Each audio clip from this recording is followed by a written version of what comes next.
Hi, I'm Mari. I own the Balance Room, a Pilates studio in Queen Village here in Philly. Thank you for joining me for this little virtual workout, and I hope to see you in the studio soon.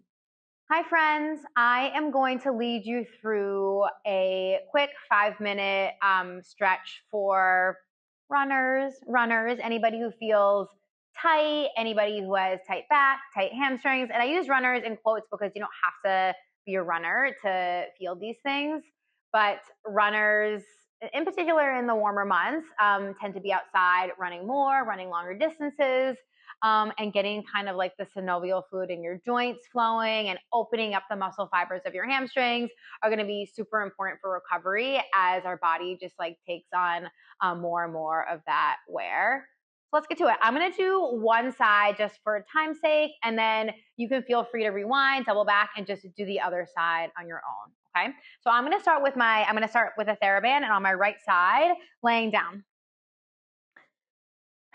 So left leg is going to be long, and then my foot is going to be in the band, my right foot. Doesn't have to be super even, but even enough. Okay, so with the band, everybody has like a different stretch amount, but elbows should be on the mat just for like stability's sake. And we're going to start with just a little point of your toe and a flex of your foot. And if you feel like you're hiking your right hip up a little bit, think about almost like spinning your right sits bones down towards your left ankle. And sometimes that doesn't make a ton of sense, but just think about kind of like spinning your right butt cheek down towards your left foot. And that's going to help you even out your pelvis. Think like nice soft rib cage, taking it out of your shoulders. And then we're going to take this into a little bit of a circle. So giving your ankles a little bit of love while we stretch your hamstrings. And I really love these circles because as your foot kind of sickles in, you feel a really nice stretch through your outer ankle, which is sometimes hard to get without the reformers. And then we'll reverse our circle. So you're going to feel a lot of like calf stretch here. And just breathing as you do this, just breathing naturally. And we'll do one more circle here. And then leg extend up to the ceiling. So my leg is straight because I personally am not a runner. So my hamstrings aren't super tight. But we usually say hamstring length. So if your knee is like this, or even if your knee is like this, that's totally normal. Just fine, like your hamstring length, how straight you can get your leg. Reminder about your shoulders. And we're just going to take a little tick-tock here from side to side. Feeling that stretch almost like wrap around the back of your leg. And we're going to take this a little bit further in terms of like leg crossing your midline in a moment. But for now, we're just going to take some circles. So almost using the band like puppet strings to bring your leg down, around, and up. And these don't have to be super precise.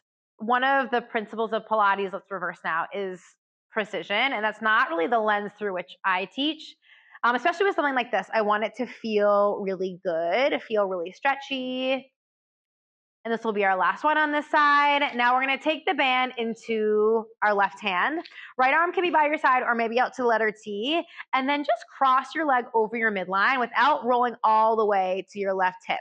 So without rolling all the way to your left hip, you still have a little more leverage to press out through the bottom of your right foot. And then imagine, or actually take your hand so you can do it to yourself. Slide your thumb into your hip crease and pull your hip back a little bit. So you're almost pulling your hip back as you're pressing your foot forward. You can either keep your hand there or bring your arm out to that T again. In order to bring your leg back up to center, I want you to start by almost like snaking your hip to the mat. And then because your hip moved, your leg just kind of follows and lifts almost passively up to the ceiling. We'll do that twice more. So let your leg cross over your midline without rolling all the way over to your left side. Press out through the bottom of your foot, and maybe you give yourself that tactile cue again, pulling your hip back to the mat, and then slowly just kind of like slurp or snake your hip back to the mat and lift it up. Let's do one more. So cross your leg over and then pause. Maybe doing that tactile thing, that tactile cue with your hand, pulling your hip back. And then snaking your hip back to the mat. Ooh, amazing. Okay, so now we're going to switch to our other hand, our right hand. Your left hand we're not going to use it for anything, so it can be a T, a low T. Just let your leg fall out to the side a little bit. So a little adductor stretch here, inner thigh. Not quite as important. I lied about this left hand. Maybe you want to put it on your left hip and make sure it stays rooted and lift it right back up. And then one more time. And you can really do this as many times as you like. I wouldn't recommend going pretty far or really far with this one. Just feeling a little stretch there. And then when you're ready, you can bend your knee, grab your band, hug your knee into your chest for a moment, and then just do it on the other side. Thank you so much for joining us. Check out our full flows, the rest of our content when you have a moment, and subscribe to see more and hear more. I'll see you soon.